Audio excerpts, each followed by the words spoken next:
Good evening, or good afternoon, or good morning, depending on where you are around this world. I'm Elizabeth George, Chief Membership Officer at the American Guild of Organists, and I am so delighted that you could join us, I'll say tonight because it's 7 o'clock where I am in the evening, for the launch of a very exciting publication that the AGO has helped support, called the Board Team Handbook. And this is not to be confused with the AGO handbook. This really is a handbook, as you will hear from our wonderful subject knowledge experts tonight, that really helps you work as a team. And I will just show you this. I don't know if you can see it, this poor razzled bound book that I've had since, I want to say, maybe 2002. And I've taken it with me to every association that's had chapters with me. And unfortunately, it was out of print, but I'm so pleased that Nonprofit Solutions was able to give us a PDF, and we've had it redesigned. And we did send this out ahead of time, but we will, of course, record. This is being recorded, and tomorrow I will send out the link to the recording, and I will make sure that you know where to find the Board Team Handbook. So before we get started, we do want to hear from you. So after each person speaks, keep posting questions. And Molly Davey is with us as well, our manager of member engagement and chapter support. And she's going to be unmuting you. So if you wish to speak, or you can post your question, whatever you wish to do, she can unmute you. So let me tell you a little bit about our wonderful, wonderful presenters. Sue Mitchell-Wallace, FAGO, currently serves as Organist Director of Music at St. David's Episcopal Church in Atlanta. She served as Dean in many Southeast chapters, as Counselor for Education, adjudicator for the AGO Professional Certification Exams, and currently serves as the Southeast Regional Counselor. She has served on the boards of the Hymn Society, Presbyterian Association of Musicians, and currently serves on the board of the Atlanta Baroque Orchestra. Joyce Gerstenlauer has a master's degree in music with a minor in organ. Currently, she is serving as the AGO district convener for 9 of the Mid-Atlantic chapters. She's played organ for 50 years. Joyce, I don't believe that, because you don't look like you played organ for 50 years. And served in a Texas AGO chapter for a few years. And in the past 30 years, she's been involved in the Harrisburg, Pennsylvania chapter as a board member, and twice as an interim dean. Joyce currently serves as organist and choir director at St. Paul's Lutheran Church in Dillsburg, Pennsylvania. And last, but certainly not least, Wayne L. Wold, DMA AAGO, serves as regional counselor for the Mid-Atlantic region, and for several years was a writer and a compiler for the column Musicians on the Side for the American Organist magazine. He is a composer of over 400 published works and the author of 3 books and numerous articles. He holds degrees from Shenandoah University, Wittenberg University, Concordia College, and serves First Lutheran Church in Ellicott City, Maryland, as Director of Music Ministry. He retired from full-time teaching at Hood College in Frederick, Maryland in 2020, and was named Professor Emeritus. He continues to teach part-time at Hood and at Shenandoah University. So I think we should get started. Joyce, I'm going to ask you to talk a little bit about what you felt were the key points of this book. And tonight is just a little bit, these are appetizers, just to whet your appetite. So we're just going to go over some key points of what we feel will be a wonderful resource for you. So Joyce, the floor is yours. Hello, everybody. Thank you for joining us. The new handbook starts out with "Welcome to the Board." And we came up with the title, "How to Be on a Board Without Being Bored." So the first thing the chapter talks about is welcome you as a new job as a member of a nonprofit board, which is our American Guild of Organists, of course. And being chosen for the board is an honor. While sometimes in a small group, you might feel like, well, I'm the only one that can do it. But However you became a member of the board, it is an honor. And the position includes responsibility. The decisions you take part in will affect the lives of many people, and it will go far into the future. Another discussion in this chapter 1 is you have major challenges to face as a board member. The first is to do the task of governing the organization. You'll plan, you'll monitor finances, services, evaluate progress, and you will do whatever it takes to keep the organization viable and moving. Sometimes you might have to bring cookies for the reception. The second major task is equally as important. You'll be part of the board team. So you'll have responsibility, and with that responsibility, everyone on the team will work together. One of the sections talks about where do you go for answers to your question. I'm new to the board and I don't know some of these things. I haven't read the 42 pages of all the different documents that we can find. I haven't seen all the webinars, but a couple of suggestions are asking someone that's already on the board and the board president. Don't be afraid to ask for clarification on anything that's being discussed. And finally, you learn that the job does deserve your best effort. Now, as you begin your board career, there's a few things you don't want to do. I will not change my mind. Please don't refuse to compromise after everybody's discussed it. Sometimes we have to compromise. I sure hope we don't do those silly newsletters. Don't ridicule board decisions that went before you. And finally, don't criticize a board decision that you didn't support at the next meeting. Oh, I didn't like the way they were discussing that. And you've got the idea. So teamwork and responsibility go hand in hand, and they'll be your best asset. In chapter 2, the title is The Nature of the Nonprofit. Our American Guild of Organists is a nonprofit. What is the nature of this? If you've never really been involved with a nonprofit other than a church, you'll find out that your service on the board is an important contribution to the community and those you serve. The mission of the nonprofit is to serve people. And of course, we're the American Guild of Organists. We're serving organists, musicians, choir directors. As a board member, you hold a trust. You get to help make important decisions for the good of all. You help to govern the organization's resources. Some groups have scholarships, some have other donations that have been given, and even down to having your banquet people are sending in their checks. You want to take it very serious that you're keeping accurate track of those things.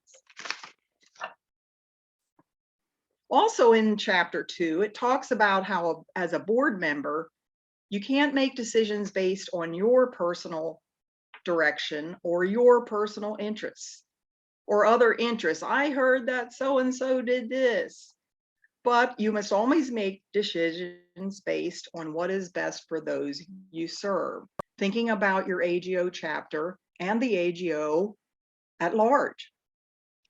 Here are some team efforts that you might be able to do. Board members should seek training and development opportunities to learn of new systems of governance. And in the last year or two, I've seen many new webinars, new training sessions on how to use the different handbooks that have recently come out. And finally, in chapter 2, we find that not only are the missions of the nonprofits different, you might have a hospital nonprofit, you might have an environmental nonprofit, but the methods of each nonprofit is different for doing their business. The size of it, the community connection, and their traditions and history. Some chapters are 50 years old, and we have some that are 100 years old. Are there any questions at this point on chapter 1 or 2? I don't see any yet, but I'm sure people are mulling things over and more will come. In chapter 3, the guidelines talk about how the board works as a team. We're here to serve AGO for organists and musicians who are in the field. Being part of the team does not mean giving up your personal views. It doesn't mean you can't bring new ideas to the group, but you want to attempt to find a way to mesh your goals with the goals of the other board members.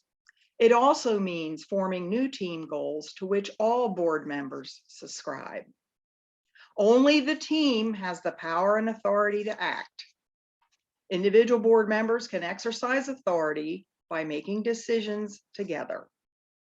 And your loyalty to the organization and the board is of utmost importance. It's the main principle of keeping the information to the board. And another part of this chapter, it tells you how to be a board team builder. You can listen to fellow board members, get to know your people that are on the board. Maybe you aren't their closest friend that you're going out every other night with them, but you want to know, do they have children? Are they married? Where did they live before they moved here? Respect what other board members have to say. Remember, their opinions carry the weight of experience just as yours do. And finally, you should leave your disagreements at the board table. When the meeting's over and everybody's voted, it's time to rebuild the team spirit. Another item in this chapter is there's no room for the strong silent type. I've never been the strong silent type, but working in different music programs. But if you are a person who likes to sit back and listen, be sure that you have the responsibility to share and give your opinion. It is important, even if it's saying, yes, I agree with these 3 or 4 things. In chapter 4, it starts to go into more detail about the role of the board member. And I found in this book that even if you've been on the board for several years, or this is your second time around, there's a number of things that are important to go over. Again, we talk about everybody's responsible to support the decisions that are made. The board sets policy. It's a direction or course of action that the whole group will take. It's also the course of action that the organization will take for the mission. Communication is the best prevention of confusion and conflict. Board members must feel free to discuss any issue. And again, while we're discussing, we're not criticizing each other. You're saying your opinion, someone else, and then you come to the decisions. Again, you're responsible to work as a team. In chapter 4, it talks about the future of AGO. How does the team plan for programs?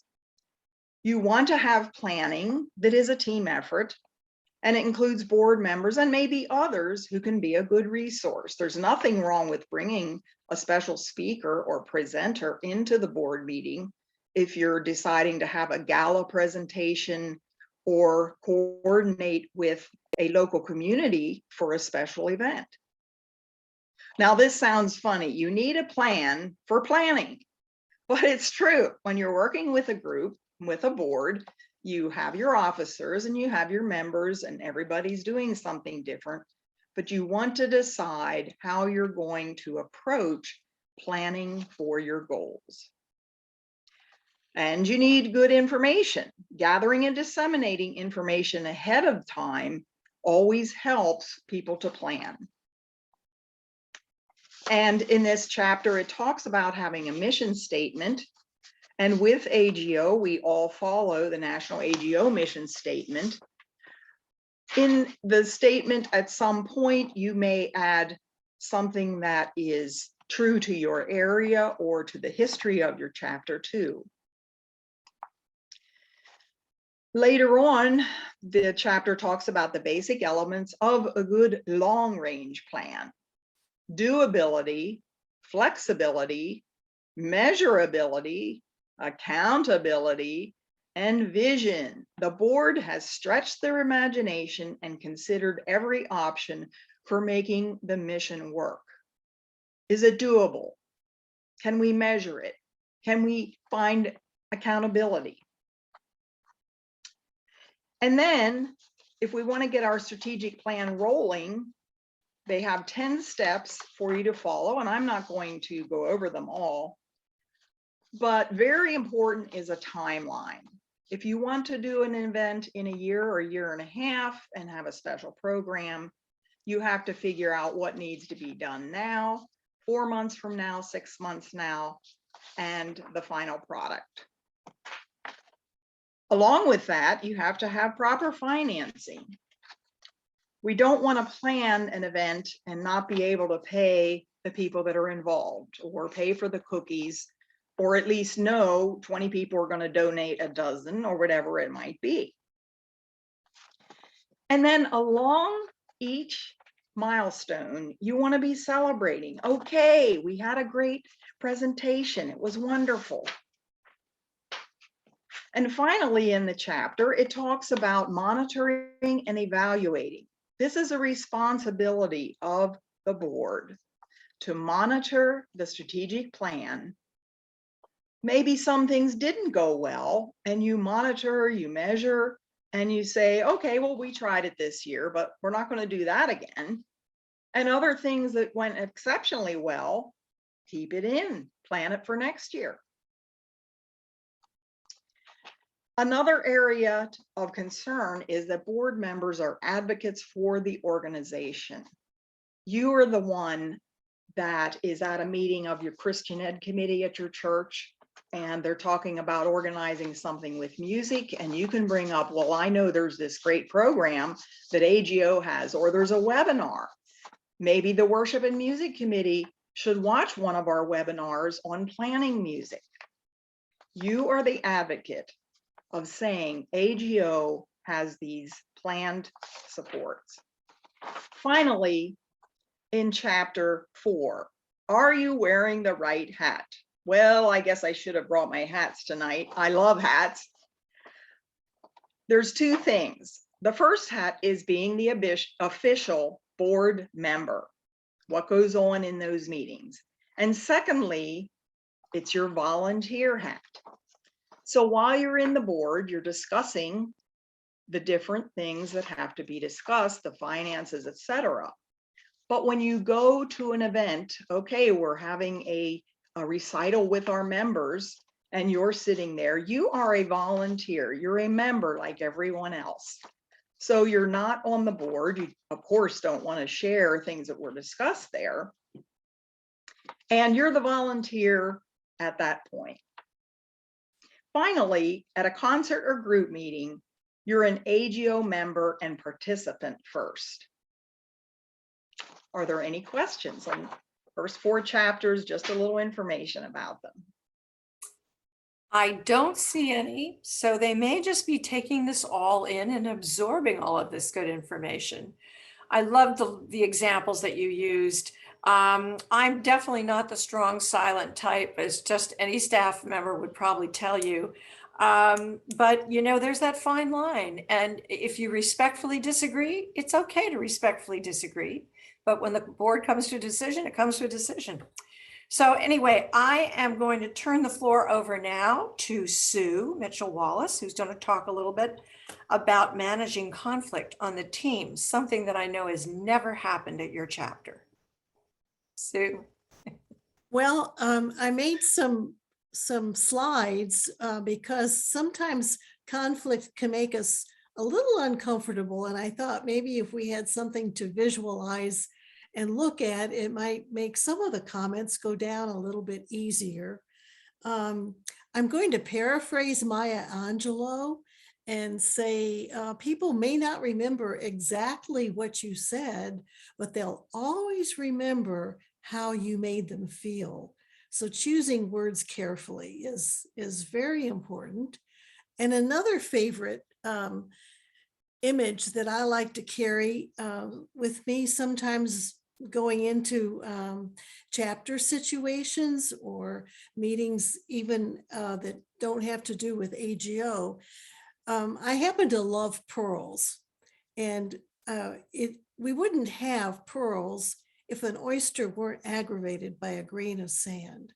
So sometimes a problem can stimulate working around and building consensus so that we can all end up with a pearl necklace and something of great value because of disagreements or challenges.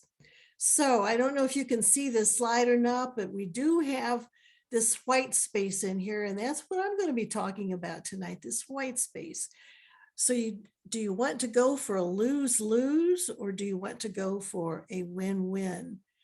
Again, I don't know if you can see this, but I'm calling when we go into situations and we're not quite sure how the outcome's going to be, maybe we can think of turning it into a win-win waltz, and try to take some grace with us, try to stay balanced, and use these opportunities to grow and come together and create something bigger than what we had when we start. If you're on a board, especially if you happen to be the head of the board, you'll be kind of taking the temperature of the board members. And we all have different communication styles. We all have different ways of looking at things. And so you'll have to keep your antenna up.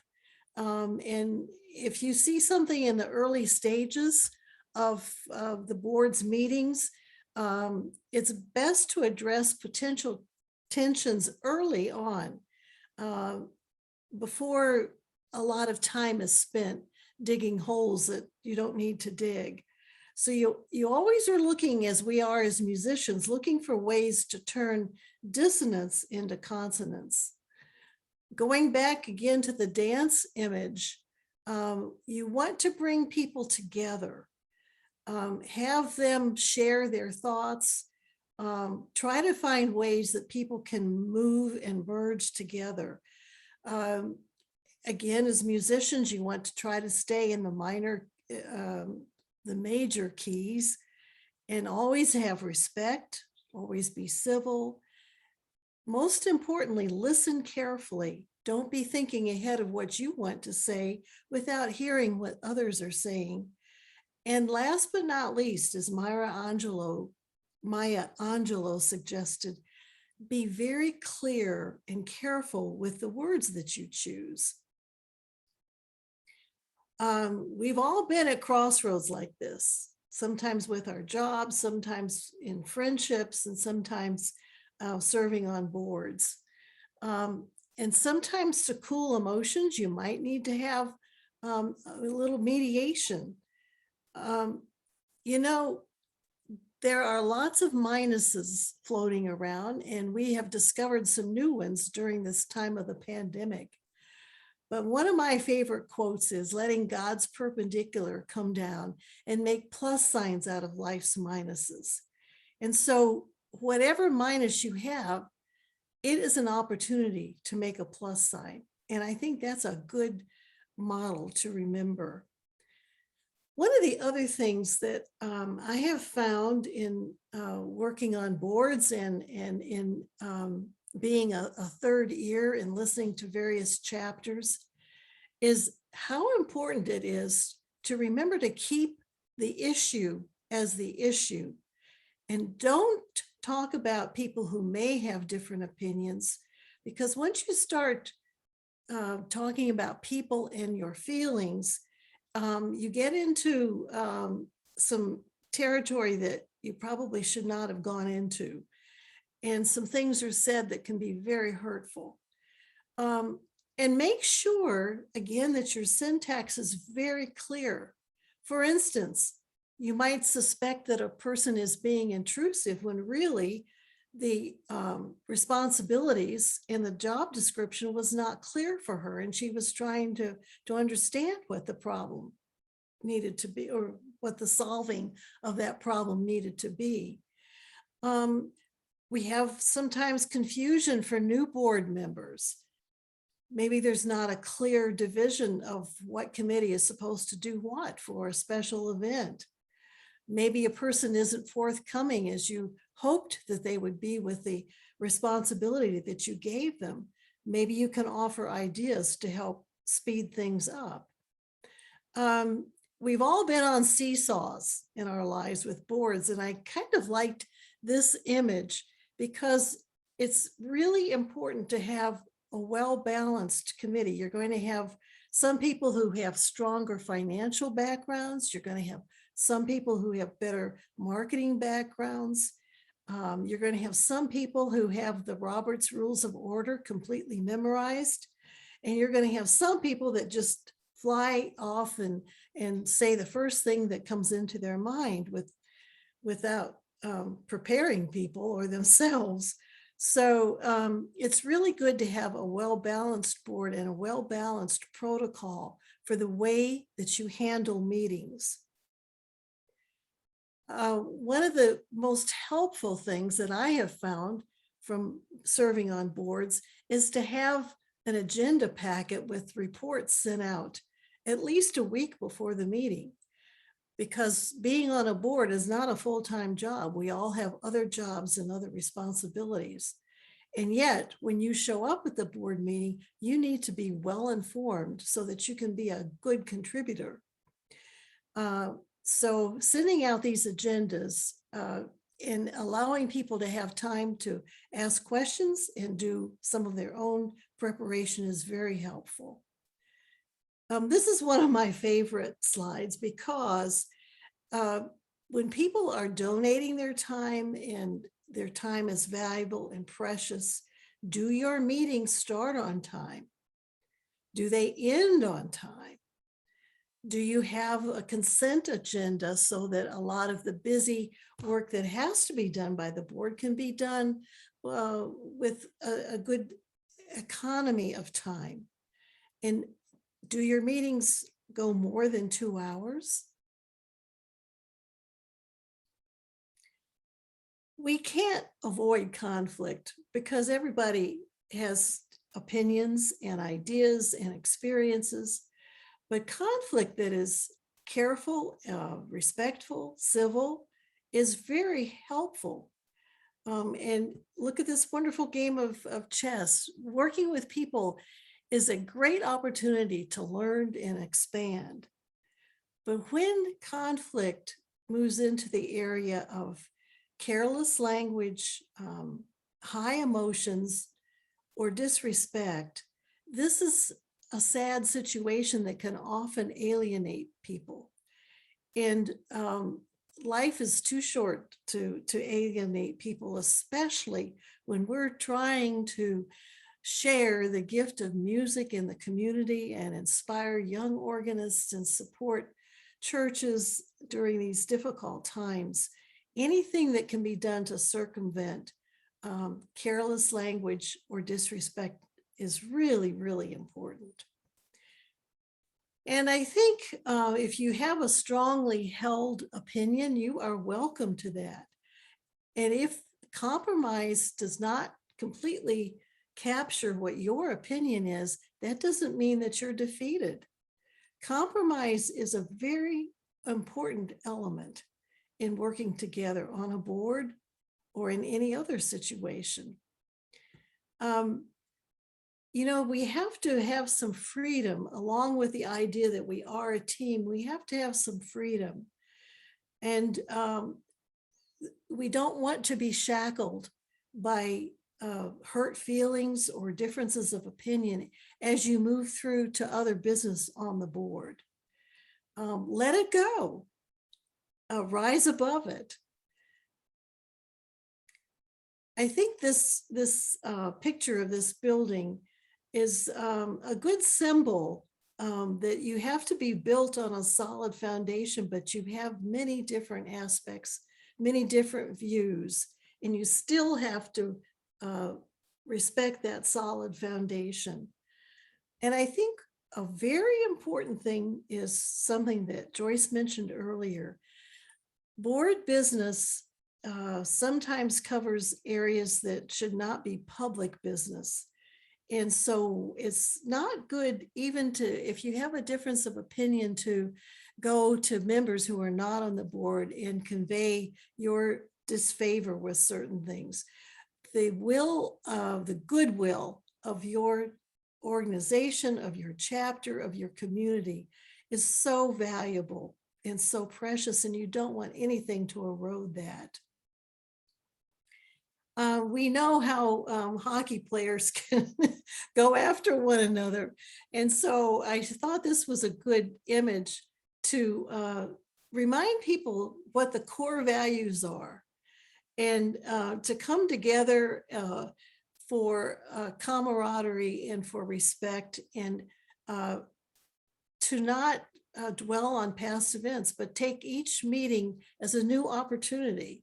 Because if you dwell on past disagreements or past things that didn't go as well as you wanted to, it can really neutralize a board and almost render it ineffective. And as a leader for your organization, what are your styles for handling conflict? You need to have a policy as a person, as a leader, and as a board member from the very beginning.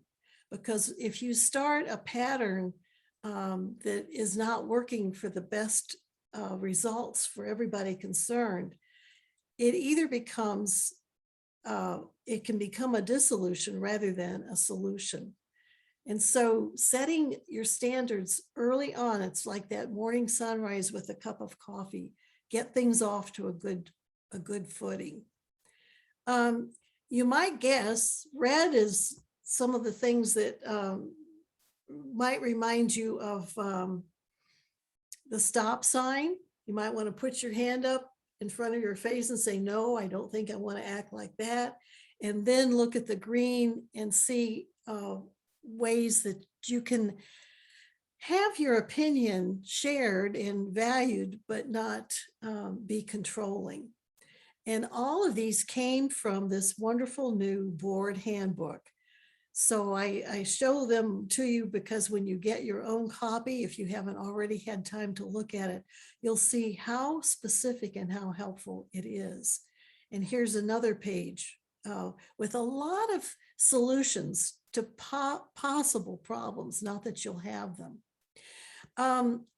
Along with handling conflict, you want to avoid conflict. And one of the ways is, if you are going to serve as a member of a board, make sure that you are attending the meetings on a regular basis so that you don't have to guess what happened earlier.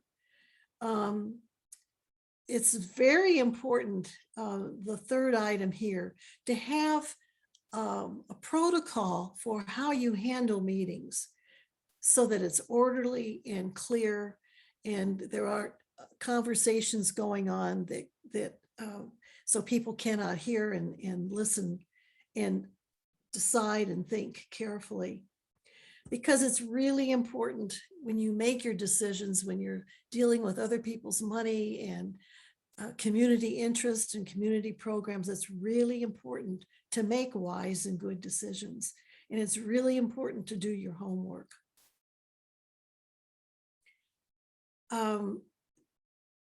Again, as Joyce mentioned, you want to make sure that you don't have somebody who dominates the discussion all the time, but you want to have participation from everybody so that it is consensus.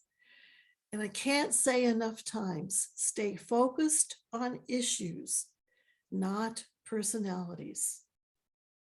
Make sure that your meetings start with a happy time of checking in or of good news, and make sure that your meetings end with something that is memorable and pleasant.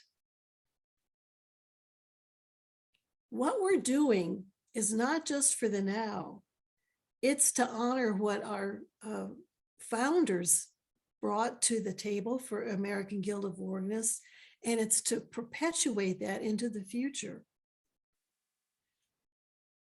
And I just leave you on this night of All Saints the beautiful prayer of from the Book of Common Worship, and I've lost it, but we know, let's see if I can find it again. Let's see, because it is so perfect. There it is. O God, whom saints and angels delight to worship in heaven, be ever present with your servants who seek through art and music to perfect the praises offered by your people on earth. And grant to them even now glimpses of your beauty, and make them worthy at length to behold it unveiled forevermore. What a gift we have. Thank you. Oh my goodness, that was a beautiful presentation. Thank you, Sue. And I just wrote down one line that I know was not in the book, but I love it. Turn dissonance into consonants. I love that. I think if we could put that up, I might have to put that up on my wall somewhere, but if you just took that with you when you walked into your board meeting, I think you'd feel a lot differently to get a lot more things done.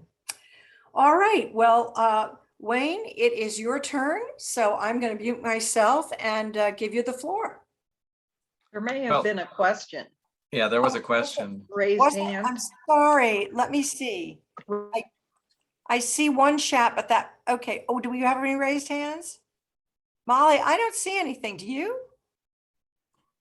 Someone raised their hand and then put it down. So I think that they Okay. maybe changed their mind. Okay. Well, you know, we're happy to answer any questions you may have. So if you don't want to raise your hand now, you can think about it and raise it a little later. Okay, Paul. Yeah, I have not looked over the handbook yet, but is there anything in there about how to, I guess, escalate conflict resolution, say if the problem is with the the problem is with the dean of the board or the majority of the board, and how I'm not sure how the chapter level interacts with higher levels. Sue, Wayne, Joyce, anybody want to weigh in? It depends on what that problem is, but you know, one of the responsibilities for the district conveners and for the regional counselors is to be an ear, to be a source of information, and perhaps even to act as an outside person, as a mediator. We do that more than you would realize. And sometimes it just takes, it's almost like a family systems. It just takes an outside person to be a careful observer and a listener, and to ask helpful questions to bring out, you know, what the real situation is, and to maybe offer a solution without emotions tied to it, but to be an objective observer. Thank you. Anybody else? I have 4 comments down here. Let's see what we have. I think we're good. I think we're good for now. Okay, well, and we'll still have time at the end of the presentation for more. So Wayne, please. Okay, well, I learned so much already. I don't know if it was a good idea for me to follow these 2 really great presentations. I should have just ripped up my notes here right now, but I'll try. As I was reading through this booklet for the first time, I was immediately taken by chapter 14. And when we divvied up the responsibilities, I was so happy I got to feature and talk about this very important chapter called Recruiting, Orientation, and Training. It is a short chapter, but very full of important ideas and tools. And the overriding point of the whole chapter is that the key to having a good board is electing and appointing members who will do a good job and then enabling them to do their jobs. So I want you to think for a moment about your chapter's nominating process. Is it a true committee? Or is it a committee of one? Or is it the same as the full board? And does the committee ever change personnel? These are all things that can be very helpful for us to evaluate our own chapter's nominating process. What questions do we ask? Is the primary question, who can we get to run this time, right? And sometimes is our only criterion, will they do it, right? I know it's harder in small chapters, but AGO boards of any size can function well, especially if they spend some time working on the process. I've served as a board member on 4 different AGO chapters over the years, and I've seen many different ways of how boards work. Don't always have to be exactly the same. They never will be, but from excellent to not so excellent, let's say that. And I believe it's helpful to compare AGO boards with other boards we may have experienced, including our own church councils and vestries. They have many a similar situation, and any organization, arts organizations, other nonprofits. And we can look at these and see both for their negative and positive examples and learn from them. Currently, I serve as a board member on a group known as Bach in Baltimore, which is an organization that performs mostly Bach cantatas, motets, the large works, and also Bach's instrumental music and music by other composers too. And their process for building their board was much like the process described in this new AGO publication. So I kept seeing my experience in this book. So for example, I was recruited, not just nonchalantly asked or sent a text or an email. What used to be, let's go out for coffee or lunch, now has become more of a let's have a phone call. But I got a phone call from the conductor himself, and then the president of the board at that time. Coincidentally, she was a former student, and we've stayed in touch. I was told before I would say yes or no what the expectations were, when and where the meetings took place. And I was given a booklet, much like this one that we have here, and also links to videos that further expanded on serving on nonprofit boards. So very helpful. I came into the board much better prepared than I had for many other boards. Still a learning curve, of course, many questions to ask, but much better prepared. So this new resource in chapter 14 from the AGO takes these three terms and expands on each one. So step 1 is recruitment. I enjoyed its comparison to as young people, perhaps in school, we were picking up teams. And so in the sports teams, you'd always pick up the ones that would give your team the best foot out. I was picked last for those sports teams. How about that, right? However, when it came to spelling bees and spelling teams, I was picked first. So I think it's sort of evened out. Didn't always appreciate it at the time, of course, but now in this point in my life, it seems a better trade-off because those sports stars from elementary school, they're as old and decrepit as I am, but I'm still spelling, so that says something about what it is. But that's the point there is, again, you choose the people, your pool of folks who can do the best job, seeking out those with the strongest skills and abilities. And here, quote from the book, "A healthy board seeks to perpetuate itself, to find replacements for themselves." And as Sue mentioned, we are honored to be in this line of there's no original AGO founders still living, right? And we all hope there will be a future for the AGO, especially with our young organists. And on the boards, we're looking to find people who will replace us on special niches that we have. So we seek out those folks whose skills are most needed at that time. But again, not just skills, also have the personality, the strengths, and the commitment. So a nominating recruitment committee, as this volume points out, does not work just a few hours before each election cycle, but in many ways, it's best if it works year-round. Keeping files, taking notes when they meet someone who made an impression on them, or someone who did particularly well at a smaller task for the chapter. Perhaps they ran a really good program or hosted a wonderful program or ran a pedals, pipes, and pizza that they had not done before. And you notice these leadership abilities or their way with working with people, their creativity, taking notes for future board members. Step 2 then moves on to orienting these folks once they have been officially appointed or elected. As we know, there will always be learning as you go in anything. We don't come into it knowing everything. If we did, we're not going to be a very good board member. It means we're going to be stuck in our ways. And we always have to be ready to respond to unpredicted happenings. And if there was ever any question about that, just think of how our AGO boards and chapters functioned when the pandemic hit, right? Everything was thrown up in the air. Still some chapters that think they can't do anything because of the pandemic. And there are others that are just models for being creative and doing new things to fulfill their promises and their roles. As much as possible, the new board members should be brought into the loop as soon as possible. They don't want to feel lost for their first several meetings. And as the board, the regular board should not want that to happen. They especially don't want someone with full voting privileges to be, let's say, out of the loop. That could be very disastrous.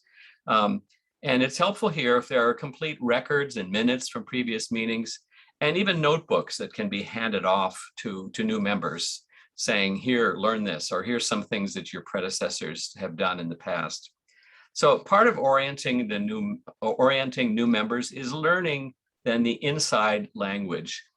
So they have work to do as a new board member, but also the board needs to keep that in mind. They should try to avoid terms, acronyms, jargon, references known only to the old members. There's nothing worse than setting up walls when people keep talking about things and then don't explain what they're talking about. So I've got a line here. What if you heard this at your first meeting when you showed up as a new member? Here's someone saying, we should look into hosting another LYPOB in its usual month at the auditorium that used to be called Melody Acres, but I forget what it got renamed after Wendy sold it. Let's talk next about our annual fundraiser. Let's do the same thing as last year and have it at Judy's church. Walter, will you contact Judy? Oh, here comes late Larry. Larry, meet the new member. No time for introductions.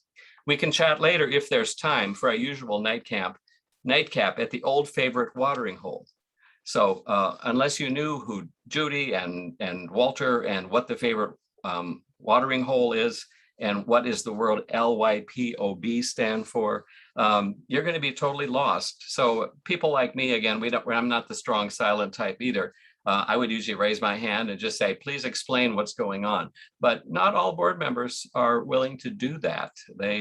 We need to be concerned about them, get into their shoes, get into their heads a bit and say what could be helpful to bring them on. So I think you get the picture. To avoid cliquishness, stop assuming everyone knows what you're talking about, and instead going out of our way to make sure the newcomers are brought into the loop and the culture really of the board. Simple things such as just being friendly, inclusive, clear about duties and meeting times are big steps in the way of orienting new board members. So I will say before I leave this section, this assumes that your board is already clear about their duties and have regular meeting times. So when we can see how we treat new members might well mean we have to revamp some of our current board behavior and practices too. And that I think leads very well into this third topic in this chapter on training. Again, training new members will also mean retraining current members. Maybe in some old ways, we could think of it more as a refresher type of thing, but we all know how important refreshers are, or sometimes just going something in a new direction, even if for the board members who have been there for a long time. This booklet refers to that as ongoing board development. That's a rather helpful term to think of this training for board members is an ongoing process. I've seen this on many boards, including church councils and others. They sort of think they're just elected to voice their opinion.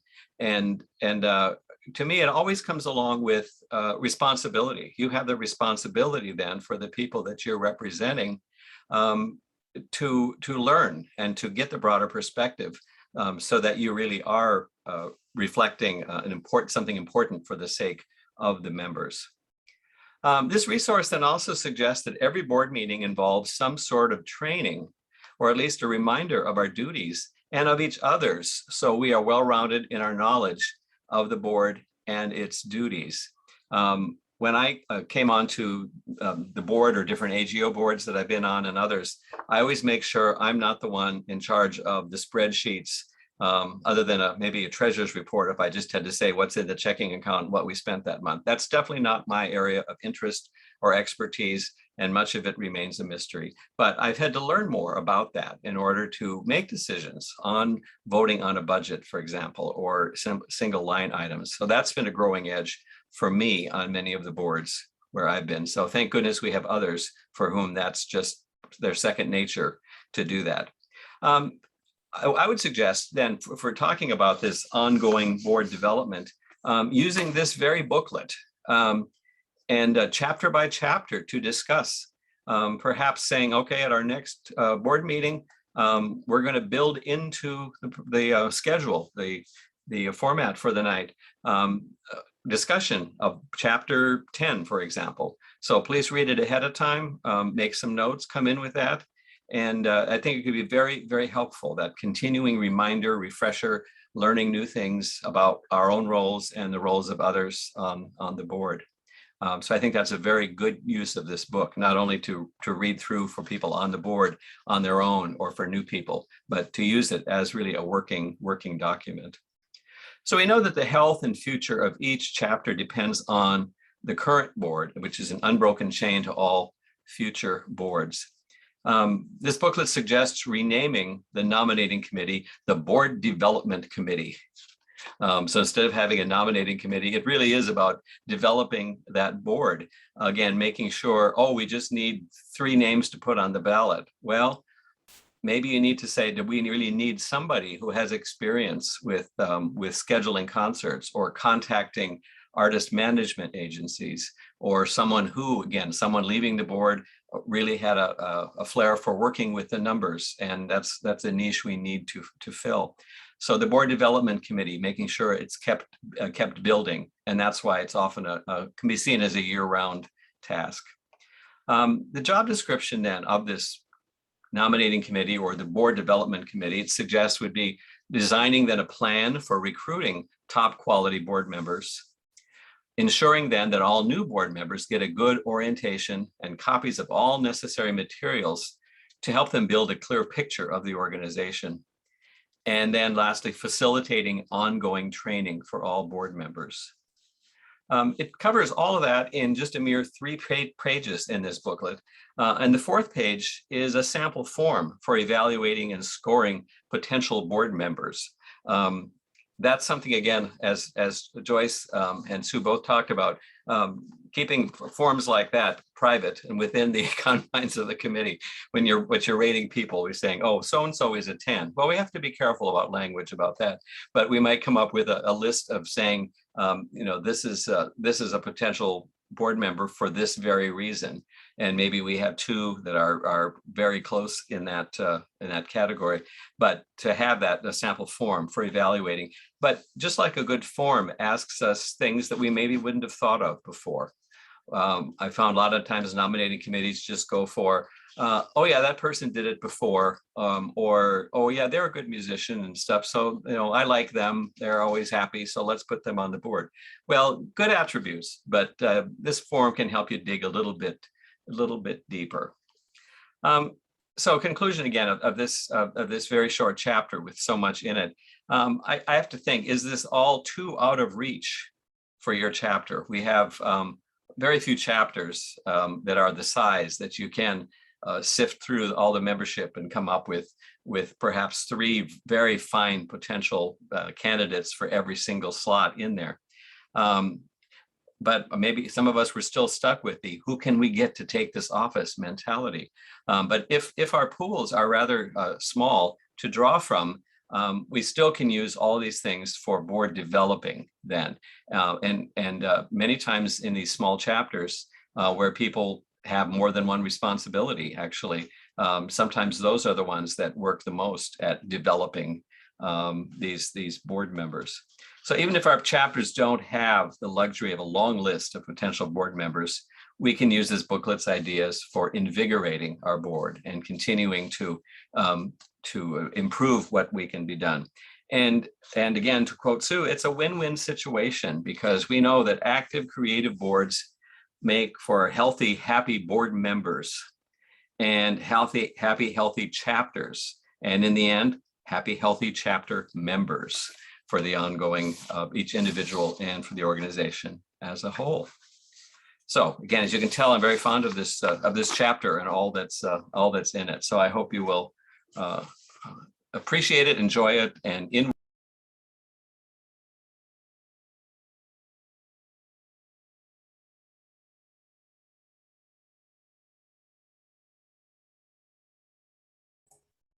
I think you're muted. I don't know how that happened. When, Yep. oh, there you go. Well, Sorry. a lot of people always like to mute me, so I'm used to it. So again, I'm happy to take any questions, or now is the time to ask any of the five of us, I believe, questions. We have a few minutes left, right, Elizabeth? We do. We Okay. do. I know this is a lot to absorb, but Of course. I think you said something so important that it talks about in the book. It talks about this is about your constituents. This is about your members. And sometimes you have to take yourself away from what you want and think about what is this going to be? Is this going to be the best for the members of our chapter? And it's funny, I've asked usually at the end of the leadership year, I'll lead up to this and I'll put the last question in a newsletter, and I've never gotten a response. Well, I did once. I did get one once. What do you want your legacy to be when you leave? Susan LeGrand. Okay, Susan, thank you, from Central Hudson chapter. Yes. Can you unmute?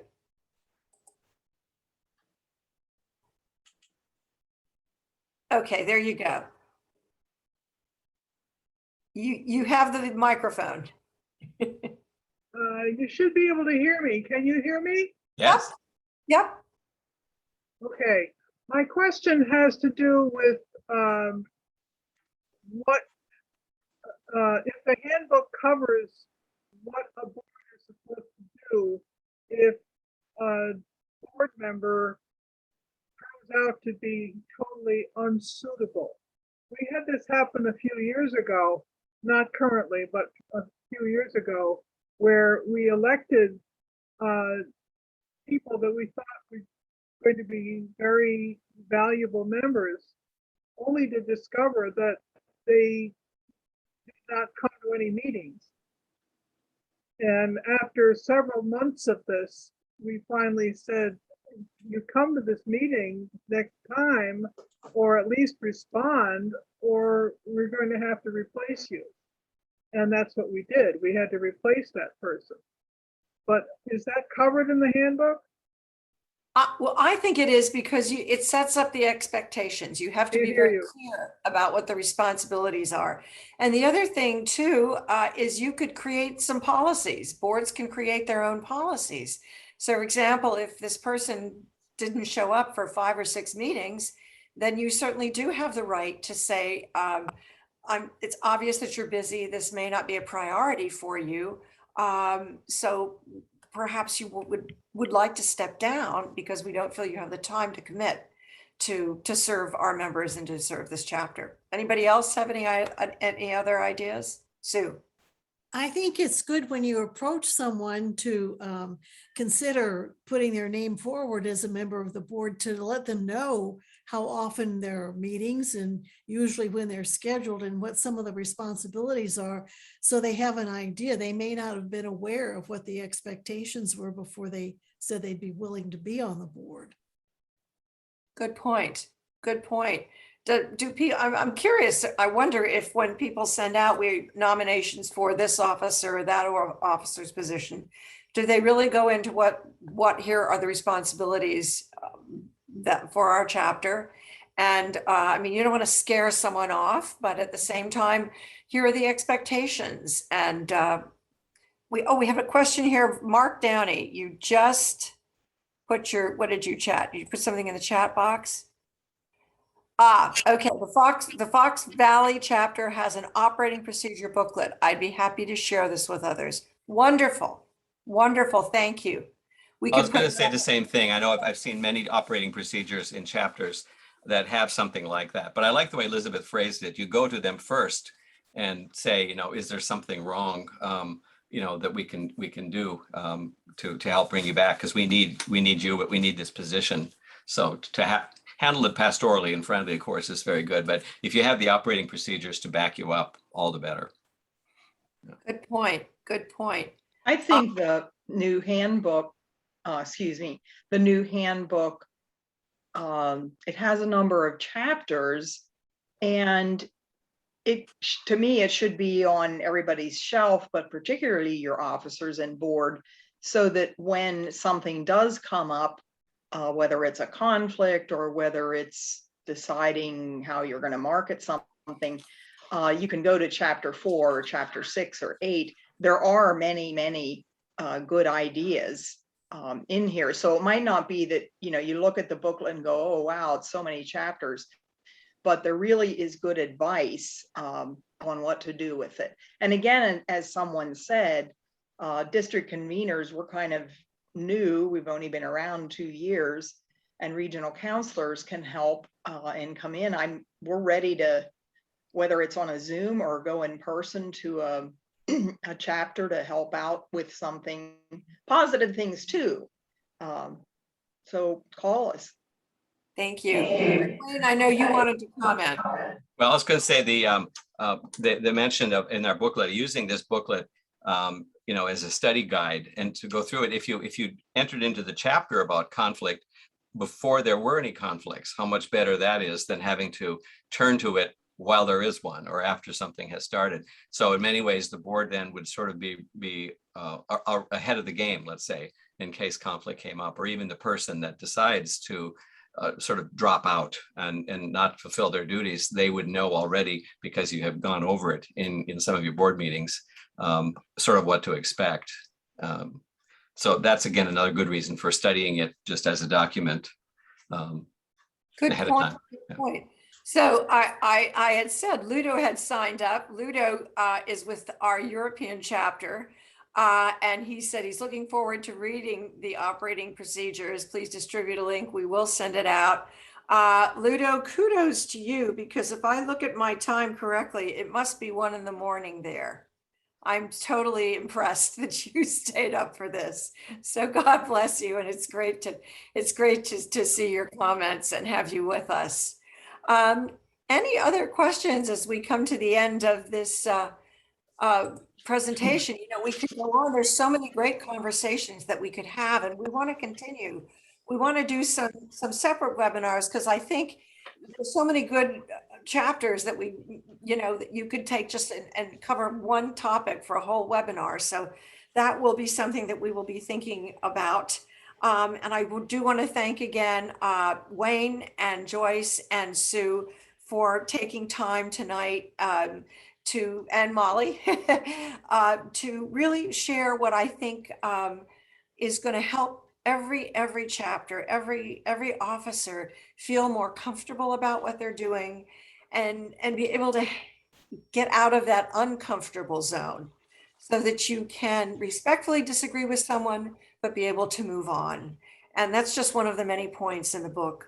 So thank you, Wayne. You did talk a little bit about the nominating committee. So that's a great segue into our next webinar, which is going to be next Monday, November 8th at 5 p.m., which is titled Start Your Chapter Nominations Process Now.